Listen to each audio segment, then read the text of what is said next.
Welcome back.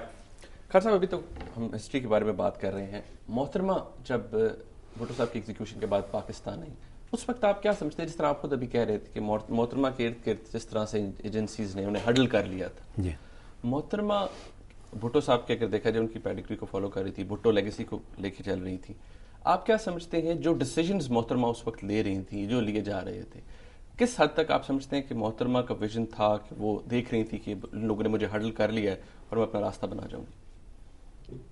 نہیں, میرے خیال انفارچونیٹلی بے نظیر صاحبہ بہت زیادہ ان کے اثر میں آ گئی تھی, اور ان کا گھیرا اتنا بے نظیر صاحبہ کے ارد گرد مضبوط تھا کہ بے نظیر صاحبہ کو اکثر وہی چیزیں پہنچتی تھی جو وہ چاہتے تھے.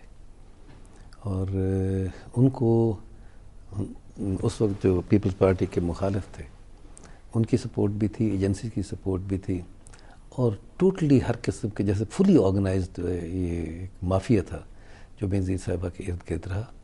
اور یہی وجہ ہے کہ بے نظیر صاحبہ کے دور میں میسو کرپشن ہوئی دونوں دفعہ, اور کافی انیفیشنسی. یہ بے نظیر صاحبہ کی اپنی پرسنالٹی تھی جس کی وجہ سے کوئی چیز صحیح چلتی رہی, لیکن باقی ایڈمنسٹریٹولی اور کرپشن وائز بہت زیادہ اس وقت بھی یہی نقصان ہوا کہ جو نہیں ہوا. آپ سمجھتے ہیں کہ محترمہ کہ پھر وہ بات نہیں تھی جو بھٹو صاحب والی تھی, یعنی کہ جو لیگیسی جو بات بھٹو صاحب کے اندر تھی, جو ویژن تھا, محترمہ کے اندر کیونکہ جو میں بات کر رہا ہوں this will be part of history. میں نے ہمیشہ دیکھا ہے کہ زیادہ تر سیاستدان وہ اپنے مفاد کو زیادہ دیکھتے ہیں لیکن ہسٹری کی طرف ان کی نظر نہیں ہوتی, لیکن میرا ایسا ایٹیٹیوڈ نہیں ہے.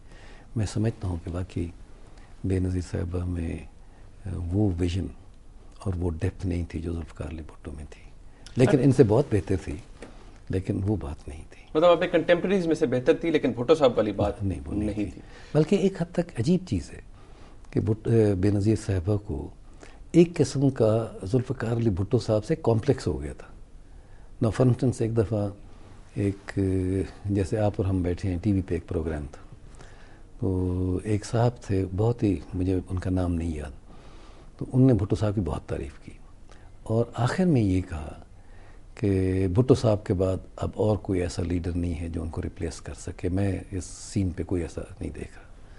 تو میں نے تو دیکھا ہی نہیں تھا, مجھے نہیں پتا تھا. صبح میں منسٹر تھا اس وقت واٹر اینڈ پاور, تو ہم کیبنٹ میٹنگ میں جب آئے تو بے نظیر صاحبہ کا موڈ بہت خراب تھا, اور وہاں انہوں نے آ کے فوراً بلایا خالد کھرل کو اور ان کو ڈانٹا. وہ انفارمیشن منسٹر تھے, کہ کل جو وہ پروگرام چلانا ہو رہا تھا ڈیڈ یو واچ اٹ؟ تو انہوں نے کہا ہاں میں نے دیکھا ہے. بی بی آپ نے دیکھا تھا کہ اس نے کہا تو why didn't you stop that program? تو انہوں نے کہا کہ بی بی سیڈ اٹ, اور یہ ساری کیبنٹ کے سامنے کہا, یہ نہیں مصطفیٰ کھر کو اکیلے میں کہا. تو انہوں نے کہا بی بی وہ تو پیپلز پارٹی کی اور بھٹو صاحب کی بہت تعریف کر رہے تھے. یہ سیڈ ہاں تعریف کر رہے تھے, لیکن یہ کہہ رہے تھے کہ بھٹو صاحب کے بعد کوئی اور لیڈر ہی نہیں ہے, کیا میں ان سے کم ہوں؟ تو پھر وہ بھی فوراً سمجھ گیا. تو اس نے کہا کہ بی بی اب وہاں ہم کچھ نہیں کر سکتے تھے, اور وہ پھر کہا کہ ان کو بلائیں جو اس وقت انچارج تھا پاکستان ٹیلی ویژن کا, تو بہت شریف آدمی تھا, مجھے اچھی طرح نام یاد نہیں. وہ then he was called in the cabinet meeting, اور بے نظیر صاحبہ نے ان کو ڈانٹا کہ جیسے ہی اس نے یہ کہا تھا کہ کوئی نہیں ہے تو you should have cut that program وہاں. اچھا خیر صاحب, یہاں پر 1990 میں ڈفرینسز ہوئے, you were independent candidate in the election. اچھا بعد میں آپ کی پھر انڈرسٹینڈنگ پی پی پی سے ہوئی, آپ کو لگتا تھا کہ محترمہ کو پتہ لگ گیا تھا کہ پہلے جو جس طرح سے انجینئرڈ ان کے پاس, آپ جس طرح کہہ رہے ہیں کہ جو محترمہ ان کے انفلوئنس میں آ گئی تھی, بعد میں حالات ٹھیک ہو گئے تھے محترمہ؟ دیکھیں, جب بھی پولیٹیکلی ایسی صورتحال ہوتی تھی کہ جو وہ مینج نہیں کر سکتے تو پھر مجھے بلاتے تھے. اس کے علاوہ پھر ان کو ہمیشہ وہی چیز ڈراتے کہ جی مصطفیٰ کھر پاپولر ہو جائے گا, اس کے ساتھ پارٹی ہے, اس کے ساتھ. حالانکہ بالکل ایسا نہیں تھا.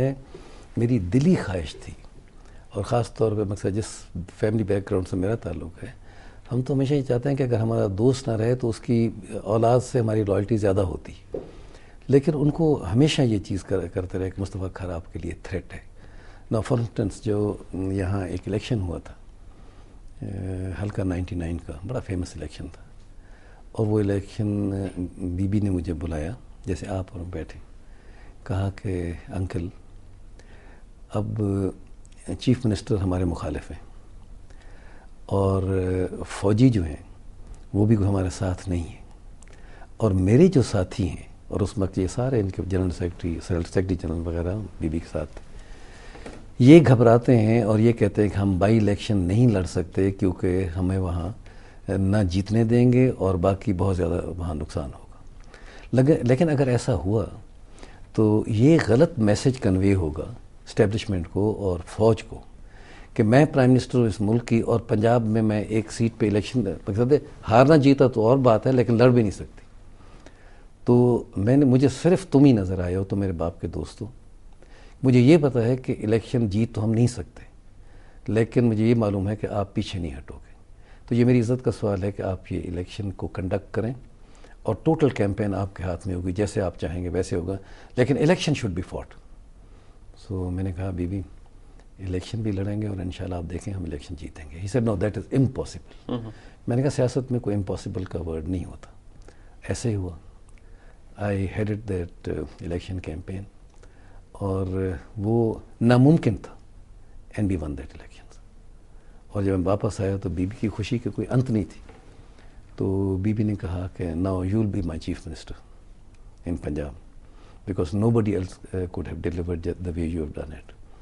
تو پھر جب وہی لوگ، جب مافیا کی میں بات کر رہا ہوں، تو بی بی نے ان سے بات کی اور کہا کہ میں نے یہ فیصلہ کیا کہ مصطفیٰ کھر کو چیف منسٹر بنائیں گے. تو انہوں نے پھر کہا کہ بی بی ہاں بالکل ٹھیک ہے. اب اس وقت تو مصطفیٰ کھر کا گراف بہت اونچا ہے کیونکہ اس نے اتنا بڑا الیکشن جو ہے جیتا ہے. لیکن بی بی صرف ایک بات ہے کہ اس وقت میں، ان حالات میں، اور اس وکٹری کے بعد اگر مصطفیٰ کھر چیف منسٹر بنتا ہے تو پھر اپنا سامان آپ پیک کر لیں، because next step will be the prime minister house. اچھا، جب آپ بات کرتے ہیں مافیا کی، یہ کہ بی بی کے گرد جو مافیا تھا، تو کھر صاحب بتائیے مافیا کون ہوتا ہے نارملی؟ جب اس طرح ہمارے ایک بڑی ہیکریٹ سا ورڈ ہے نا، ہم لوگ یوز کرتے ہیں اسٹیبلشمنٹ، تو یہ جو آپ ورڈ یوز کر رہے ہیں مافیا، یہ mafia what does it comprise of? اگر آپ کو پتہ نہیں چلا تو پھر آپ وہ تو پیپلز پارٹی کا مافیا تھا نا. اس وقت آپ کا ملک جو ہے یہ مافیاز چلا رہے ہیں. سارے مافیاز کنٹرول ہے، حکومت کا کوئی کنٹرول نہیں. حکومت بے بس ہے. اگر آپ باہر نکل کے دیکھیں ایڈمنسٹریشن ایوری تھنگ، جس بات کو دیکھیں، چند ایک لوگ ہیں جو ہر چیز کو کنٹرول کر رہے ہیں. اکانومی کو بھی چند لوگ کنٹرول کر رہے ہیں. باقی جو ہے چیزیں جتنی ہیں وہ سب ان لوگوں کے ہاتھ میں. حکومت صرف نام کے لوگ ہیں. پارز ہاتھ لوگوں کے ہاتھوں سے نکل چکی ہے اور ان مافیاز کے ہاتھ میں چلی گئی، اور یہ کافی عرصے سے تھا. اور پاکستان پیپلز پارٹی میں بھی یہ مافیا کافی عرصے سے قائم ہو چکا تھا، اسپیشلی ذوالفقار علی بھٹو کی ڈیتھ کے بعد. مافیا ہوتا ہے یہ سیلف انٹرسٹ کی بات ہوتی ہے. ان کا نہ کوئی دین ہوتا ہے، ان کا نہ کوئی مذہب ہوتا ہے، اور نہ ہی ان کی کوئی نفرت ہوتی ہے، نہ ہی ان کی کوئی محبت ہوتی ہے، اور نہ کچھ ہوتا ہے. صرف یہ اپنے مفاد کے لیے اکٹھے ہوتے ہیں اور اس کے راستے میں جو چیز ہے اس کو ہٹا دیتے. اور مافیاز کے جو اس قسم کے لوگ ہیں یہ بڑے آدمی نہیں ہوتے، چھوٹے آدمی ہوتے ہیں، جن کے چھوٹے ذہن، چھوٹی سوچ، اور جن کے جو ویژن تو ہوتا ہی نہیں ہے، اور نہ ملک کی کوئی امپورٹنس ہوتی، اپنے مفاد کی امپورٹنس ہوتی. اور اس میں یہ سارا کچھ ہوتا ہے، اور تب سے ہوتا ہے. پاکستان سچی بات یہ ہے کہ ذوالفقار علی بھٹو کے جانے کے بعد ایڈمنسٹریٹولی، پولیٹیکلی بہت زبردست ڈکلائن میں رہا ہے. اور اس میں پھر جب ڈکٹیٹرز آتے رہے تو وہ اس میں بہت بڑی کنٹریبیوشن کرتے رہے. آج ہماری حالت یہ ہے کہ ملک میں کوئی چیز سیدھی چل ہی نہیں رہی، نام کی ہے بس. میں سمجھتا ہوں، میں نے کئی دفعہ پہلے بھی کہا تھا کہ اس ملک میں انارکی آنے والی ہے. انارکی کا دور شروع ہو چکا ہے.